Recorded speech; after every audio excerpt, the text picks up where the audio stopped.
What's good, people? What's good, people? Big Rich here from the Big Rich Live on the Mic Radio Show, and welcome to the second installment of the African American News Program.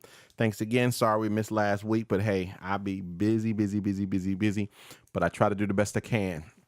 Actually, I got up last week, and I was like, well, let me just go ahead on shoot to keep the momentum going. And then it was a thunderstorm. My dog was going crazy. So I just was like, you know what? I'm not supposed to shoot it this week. So we're back again. Thanks for all of the positive feedback that you guys was giving the first show, which debuted 2 weeks ago today, actually. And we're going to try to do this weekly. So, you know, I can't make any promises. You know how things go. Let me fix myself here looking all crazy and stuff like that. What's going on here? But we're going to try to make it do what it do. Okay. So we're going to go right into it with first answering a question from a few subscribers, maybe 3 or 4. You know, I have, nearly 1,400 subscribers.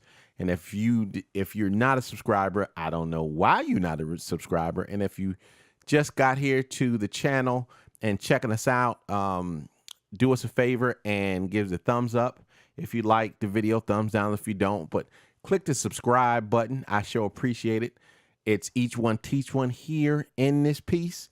And if you really want to get down and not miss anything, because now we have 4 separate shows on this channel, then hit or click the bell button right next to the subscribe button, and that will give you heads up every time a new show goes up. So let's just jump right into it with the question. The question was asked by, like I said, 3 or 4 or 2 or 3, something like that. Subscribers. It was like, dude, we love what you're doing, your expertise, in law enforcement and stuff like that. But why do you have to have, why does this show have to be African American news? Why do you have to put that on there? Well, I'll answer that question. It's a great question. I was raised by my mom always saying a stupid question is one not asked. But the reason it is because mainstream media does a bad job of representing Black and brown people. They do a great job when it's to promote, or excuse me, they do a great job if all they're trying to do is promote white supremacy and Black genocide or darker genocide. They do a great job. When is the last time that you see, positive stories of African Americans? And if you do see it, it's almost like an R type thing. Like I had just joined this group, and forgive me if I forget it, because I forgot the young brother's name. He used to play in NFL, and now he's trying to do short animations with Black and brown people and stuff like that, and basically promote the destruction of a stereotype, a negative stereotype that Black males are not in their little girls and their little boys' lives. And his whole thing was, you see these videos of African-American men doing their little girl's hair. And every time something like that comes out, it goes viral. It's set like something like a 3-eyed horse or something like that. Something, a horse Pegasus, something that you don't see normally. But that's not the case at all. It really isn't. Yes, there's a large percentage of single mom household. Hell, I was raised in a single parent household. You feel me? But the overwhelming majority of African American men work hard. They're in their sons and daughters' lives, in meaningful ways. I mean, shoot, ask my daughter, Rebia. Ask her. Ask her. She says it all the time that I've always been in her life. Always been a positive, or at least tried to be a positive male role. I screwed up a couple of times and stuff like that. But I mean, still, she knows that I love her and she knows that I'm trying. So the reason it is because the reason it's named that way is because that name, that African American news program, it brings you in. It, whether you like it or you don't like it, it makes you look at it. And it's like, okay, well, let me see what's going on. Because what I try to do is I don't sit around for this 45 minutes, 30 to 45 minutes on a show. It's like, hey, you know, we this, we that, we, you know, we the great, we, you know, I don't do that always. You know, I cover, you know, bad topics also. You know, when we screw up, you know, that's what you should do. But you should also just as many good things, or if not more good things, happen than bad. And you need to put those forth. And I just don't see it.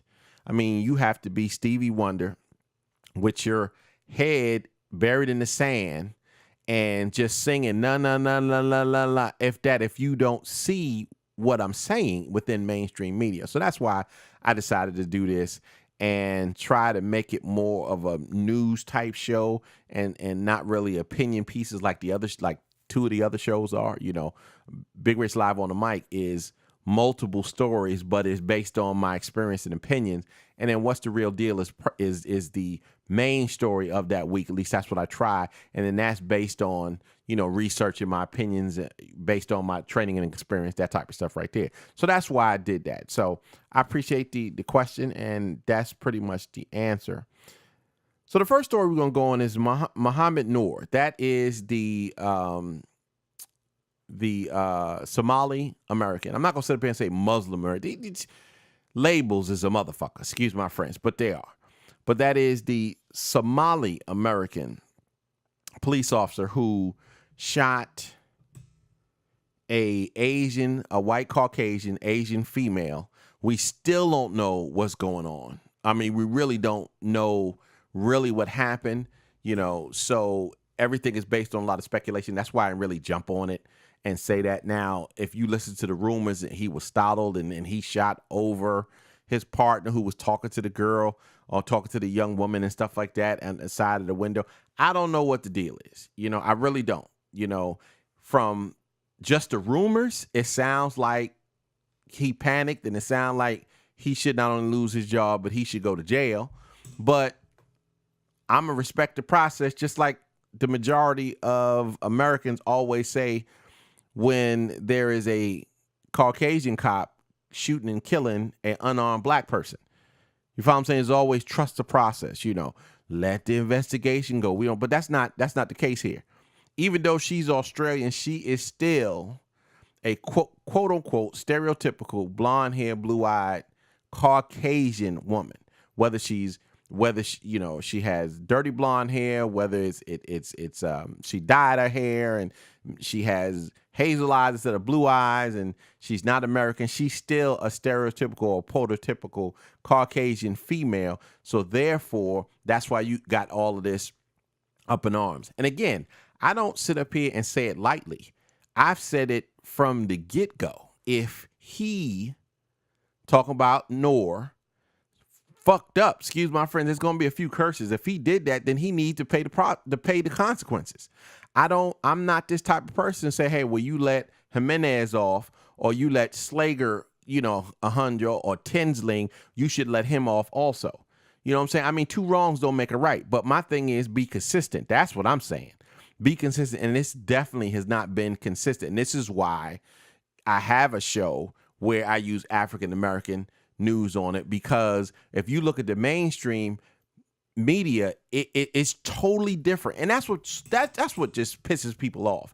It's not so much of the what happened. It is how it's covered. The stark difference between when it's an unarmed black person and it is an unarmed Caucasian woman. There was not this type of outrage when Tamir Rice, 12, was shot with less than 2 seconds playing in the playground with a BB gun in a open carry state. There wasn't this type of outrage. And that's the type of shit that pisses people off. And it lets people know there is a double standard. Black lives do not matter. And the white woman, the Caucasian woman, is at the top of the rung. I mean, you know, you can say whatever you want to say. You know, you got stupid people like Michelle Bachmann former United States Congresswoman who is dumb as a box of rocks. She comes out and says, she jumps on this, oh, he was a minority hire. What the fuck does that mean? He was a minority hire. What does that mean? He didn't do anything that the rest of these cowards that shoot unarmed black people did, and y'all didn't say that they was some type of hire. I mean, you know what would be killing me? I'm reading this here. It's let me get the publication right. I just saw this today. Somebody sent it to me as I was doing my thing. It's called Fusion Lace Illusions. I don't know, some bullshit ass rag that somebody writes for. But this is what I'm talking about. It says, regrettably, that, I don't know what that is, turned out to be a major mistake, as the man should never have been put in a position that he was based on the history. At the time of Damon's death, that's the young lady, Noor apparently had 3 complaints made against him in 2 years, which included a lawsuit. If that wasn't bad enough, 2 of those complaints are still under investigation as well. This sorry sack of shit didn't say anything about Pantalio's complaints when he choked out Eric Gardner. He didn't jump on his rag and say that. He didn't say not only was Pantaleo had a string of complaints about excessive use of force and other stuff like that, he was sued twice and lost twice. That's not on here. You feel what I'm saying? You don't ever say that. You don't ever say that. You don't ever, they don't say what happened to and Tamir Rice's case when the sorry sack of shit rookie officer that jumped out and shot him, he should have never been hired because he was fired, let go of his last agency because of mental issues. This is the type of shit that people talking about. This is the type of stuff that we talk about. That's like, dude, yeah, that stuff should be brought up. I'm not saying that the shit shouldn't be brought up, but it should be brought up across the board. When it is a Caucasian officer that does something wrong, allegedly, it's always, let's sit back and let's wait. We're going to demonize the victim. We're going to put down the victim, like the little kid that fell into the gorilla pen. They put his daddy's criminal record up, and his daddy wasn't even there. You know what I'm saying? So it's victimize the victim. Okay, if the victim is African American, black, and brown, but don't say shit. And again, I'm not saying that this chick could be Mary Teresa. Who knows? But you don't know nothing about them. And they're like, oh, well, we're not going to besmirch the honor of this female right here, but we'll go and try to castigate and annihilate a 12-year-old boy's reputation in another case. This is the type of shit that talks about, the chief statement. I can't remember. I really can't. A chief coming out and say, oh, well, this person shouldn't have happened. And it's always, well, let's wait for the investigation and see what happens. On the face, now I've heard plenty of chiefs, which I agree with. On the face of it, it looks bad. It really does. All I ask is for patience. Let's continue this role. Let's continue the investigation. We'll see what happens. Same area, not the same department, but the same area as Philando Castile, still in Minnesota. This chief is asked to resign by the mayor because the mayor has lost confidence. But last year, when we had on video what happened, nobody's heads rolled. Nobody. Now, Jimenez had to leave, and I know they would have loved to just fired him, but they knew they couldn't fire him, especially when he was acquitted. So what they did was, look, you are not welcome here. So we're going to give you the year's pay. That's probably what it came out to, because he was still, if I'm not mistaken, he was still suspended with pay. But they gave him probably a year's salary, maybe a little bit more, tell him to kick rocks and get the hell on. So it is just the blatant disrespect, the blatant double standard that allows you or any reasonable person to look at the hypocrisy of this wicked system. And when I say wicked system, I'm talking about it all, because it's funny. And this might be a little tangent, but it's funny that I was watching the Vice show yesterday, and Phil from the Vice show Media TV. He had said something that I agree with, and I think a lot of conscious, I'm not going to use woke because my wife can't stand that, but a lot of conscious African Americans who have just now got conscious, now starting to understand how this wicked system works. You now see how totally different you was in the past. What he said was, a lot of people ask him, well, Phil, what happened in the beginning of the year? So you was always so cool, and you had the ratchet videos and this. Now you've turned to militant, stoic, if you will. And he was like, I don't like to have to do this all the time, to report on this hypocrisy, this racism, this wicked system all the time. But as I've matured, I now see, my eyes are completely open. Look at the late great Reverend Dr. Martin Luther King.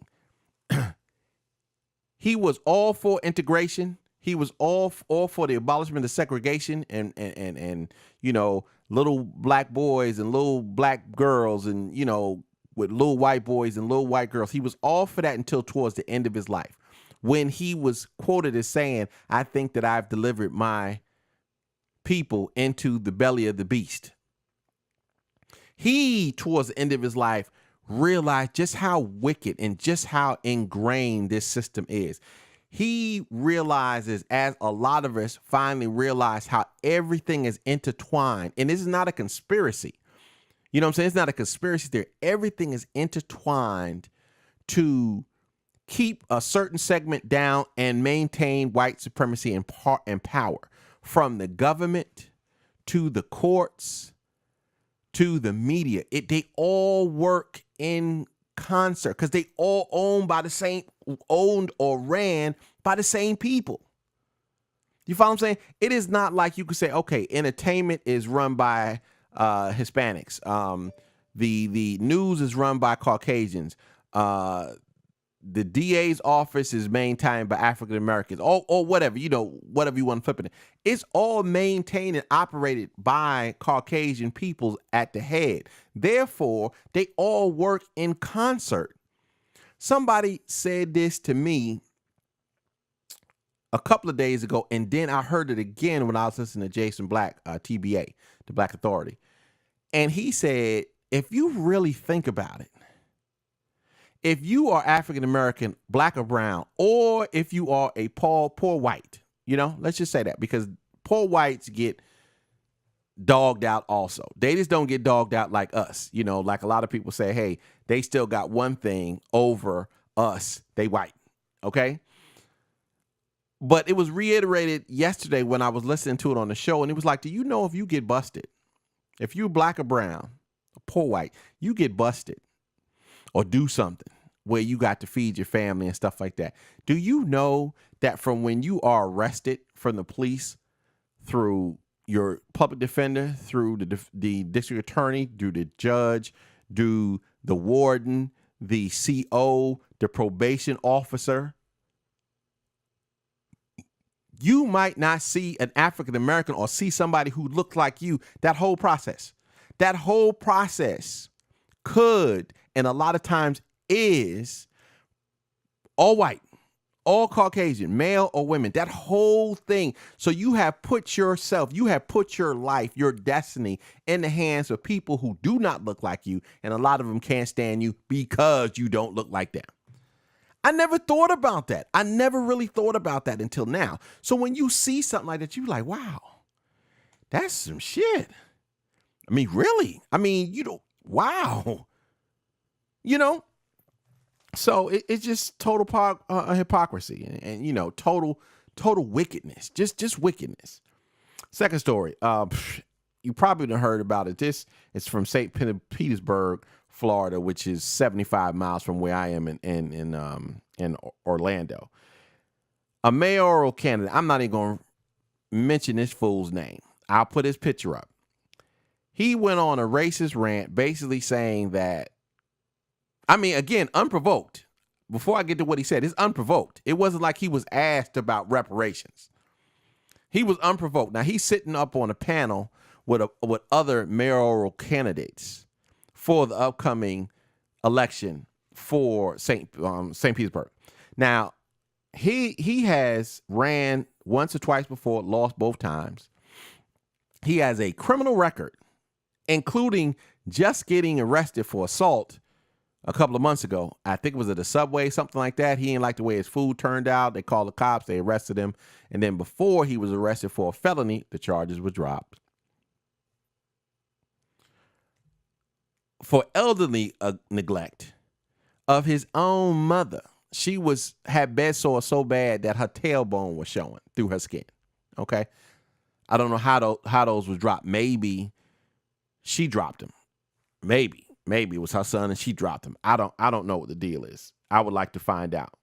But he gets on a racist tirade basically saying that the reparations owed to African Americans were paid for the last 8 years with President Barack Obama. And if you don't like what's going on, you need to go back to Africa. Now, we always hear the go back to Africa thing. And you know what kills me? What literally kills me is 99%. And this is from the Census Bureau. This is not that I'm making it up. 99% of the African Americans that are here right now in the United States were here before 90% of the current Caucasians in this country. Think about it. How many Caucasian Americans that you know, how many friends? I have plenty of them. And they say, oh, well, my roots are from Ireland, or I'm from England, or, from Germany, or whatever it might be.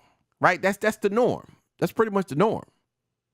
Yeah, I was born here. You was born there. My mother was born here. But your great-grandfather or your grandfather migrated over here, came to Ellis Island. So the funny thing is for you to sit up there and say, because a lot of people don't realize that small pockets of time, there was actually more African Americans in this country than there were Caucasian Americans just because of the slaves. Just because of the slaves. You think about it, they bringing over boatloads and boatloads and boatloads of African slaves. So when somebody tells you to go back to Africa, you be like, well, bro, I was here first. That's just if you don't want to knock the motherfucker out. Excuse my friends. If you don't want to knock him out, But I digress. My problem with that is you have a panel full of other Caucasians and nobody says a word. Nobody. You can see people is uncomfortable, but they don't say a word. But if somebody of Muslim descent, and you notice I ain't say black, Muslim descent, because there are white Muslims. If you don't think so, go to Mecca and find out. Go to Mecca. Go to the pilgrimage to Mecca. You will see a whole lot of Caucasian Muslims. Muslim, if I'm not mistaken, is the second largest. I think Christianity is the largest. I think Muslim is very close behind it, as far as worldwide. So if a Muslim American was to get up there and talk trash about Christians, I guarantee you every one of them would have said something. Somebody would have shouted them down. But that's my problem with the whole racism thing. A lot of people say, well, I'm not racist. Okay, well, that's fine. You very well might not be racist. You might not even be a bigot, but you don't say shit to people who you know that are racist. I don't know how many Caucasian friends that I've had over the years tell me that their father is a bigot. I have a trainer, which we're really tight. We're really close. She used to tell me that her dad would disown her if she was to date outside her race. You know what I'm saying? People feel like that. So you just feel, you just be like, you got to say something, because you are, I mean, look at going back to the North thing. There will be laws that will be changed because of that. Because it was a black officer and it was a white Caucasian female. They will change the laws. They will now dig into it. They will try to curtail some of the powers, the police powers. But before her, and again, I don't know this woman. May she rest in peace. I know her family, especially her fiance, are going through some crap. So I am not trying to lessen her death.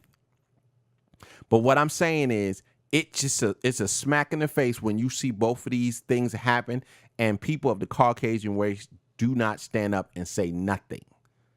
Nothing. So that's when a lot of people in the conscious community, especially African Americans, say, hey, you might not have said the N-word. You might not have called me a monkey or something like that, but you ain't say nothing when this fool did it. When this fool said it, you just sat there and was quiet. So either I think that you're a coward, which very well I think majority of the case, or you just a closet racist and agree with that, but you just don't want to say it. So I doubt if he wins. I'm being told that there is a rather large African-American presence in St. Petersburg. So we'll see what happens as far as that concerned. The last thing we'll talk about again, and I think, if I'm not mistaken, yes, we talked about it on Saturday's show. What's the real deal on Big Rich Live on the Mic, the Saturday edition. We talked about O.J. Simpson's release.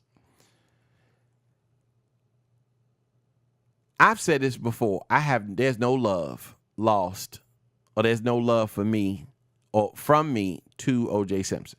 Okay, I just want consistency.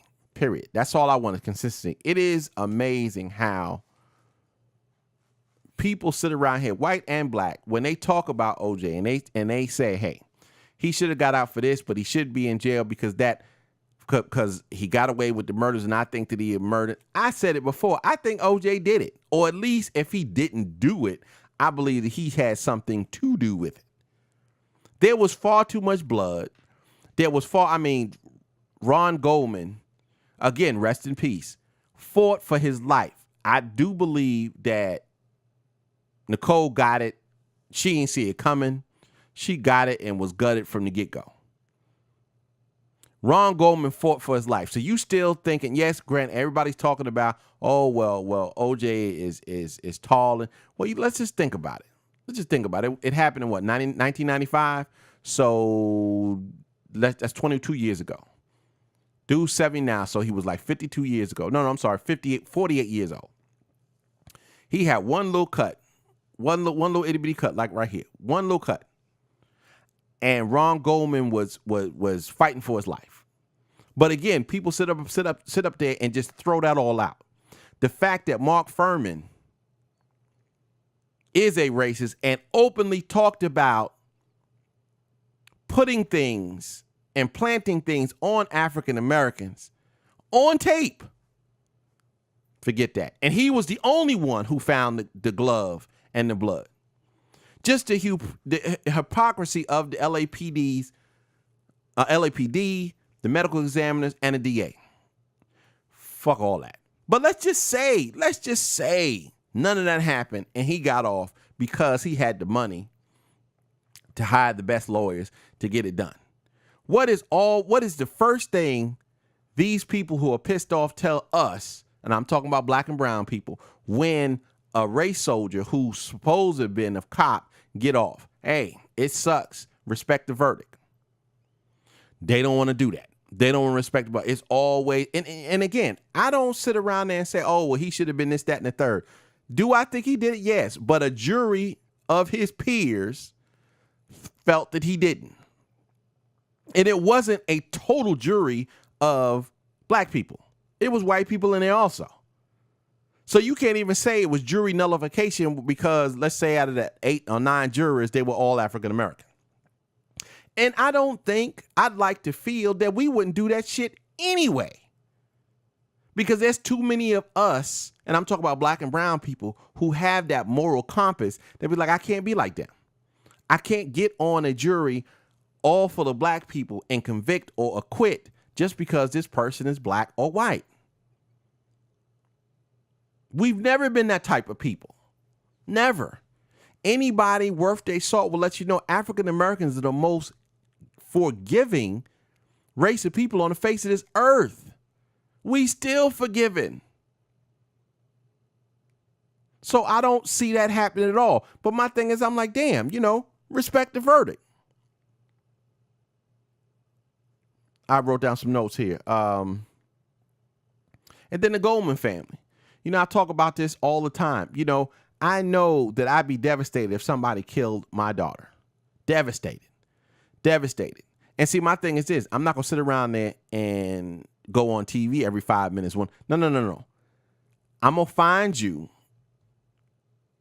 If it's proven that you did it, and you get away with it, I'm going to find you and end your life. So I just understand that I either do myself or I'll spend the rest of my life in jail. But as soon as he was released, you got these mainstream media types. Again, that's what we said in the first segment. They go and, hey, Goldman, can you bring your whole family down here so we can rehash the same bullshit that happened in 1995? The Goldmans had nothing to do with this crime, alleged crime in Las Vegas. So why in the hell are you putting them on Good Morning America to talk about A, a case that they had nothing to do with, and B, a case that he was acquitted for? And we all knew that he was going to get convicted in the civil court, the civil trial. And the wild thing is, I'm sitting there talking to my wife, and she was like, well, Dad, they did convict him in the civil trial. I was like, well, baby, first of all, let's break that down. Let's break that trial down. Criminal court is beyond reasonable doubt. That's damn near 99.9%. You have to be 99.9% sure that this person did this crime. In civil court, it is preponderance of the evidence. It's 51%. So I can be like, I don't believe you all the way, but I believe you majority of the way, so I can move. So that's the first thing. That's the first and foremost. So if you are convicted in civil court, but you are acquitted in criminal court, and usually it goes the opposite. You could go to Seminole. You go to criminal court first. Then if you get convicted in criminal court, or even if you get acquitted in criminal court, then they try to get you in civil court. That's why the devilish Gloria Allred need Bill Cosby to be convicted in criminal court, because then all of her people could then go after his money in civil court. So civil court is the preponderance of the evidence. And then pretty much the foundation of it is you have so many Caucasian people and some African-American people who were so pissed off that he was acquitted of the double murders, they wasn't going to let him go because they in their minds felt that he did it. So again, just because he was convicted or he got a judgment against him in civil court don't mean shit to me. It really don't. It really don't. So I don't know what the deal is as far as that concerned. I'm hoping that he gets out and just goes away somewhere. I'm hoping that somebody don't do anything to jeopardize that, because again, like I said, ain't no love lost for me towards O.J. Simpson. I can give a damn about him. But my thing is, I always look at it as, if you could do it to that person, you can do it to me. If this is what is supposed to be done, then it should be done to everybody. If it's not supposed to be done, then it shouldn't be done to nobody. Period. You either fuck everybody or you don't. Don't individually break things up and be like, okay, well, this on this area, because this person looks like this or this person is this, we're going to go this way. On this, say, oh, well, the person don't look like that, the person looks like me, I'm going to do it this way. That's just bullshit. It really is. So I appreciate you guys. I tried to do it under 40 minutes, and I think I might have hit it right on the nail. So I will see you guys next week on this show. Remember, Like, share, and subscribe. Please, please subscribe to my channel. Put a thumbs up if you like it, thumbs down if you don't. You see all our information down here to let you know how to chop it up. I should have said this in the beginning of the show, but the 1-800 number is 1-800-591-4548. That's 1-800-591-4548. Also, if you can, check out my new business, Behind the Lens Production LLC, out of Orlando, Florida. You can visit us at BT Lens with an S, Productions with an S.com. That's BTLensProduction.com. Check us out. Or you can go on Facebook under Behind the Lens Productions LLC and join the family. Check out what we do. We do weddings, we do music videos, we do action shoots, we do portfolios, we do headshots, we do real estate thing. You got a property that you want to put out there and you want to get rid of, you want to sell, let us know. We'll come out there, we'll film it. We got drones. We do everything that we do everything that needs to be done. Anything that you think and it can be done, we will do it. We will beat any legitimately written down quote. I promise you that. So in the meantime and in between time, stay safe, stay blessed, stay woke. Peace. I'm out.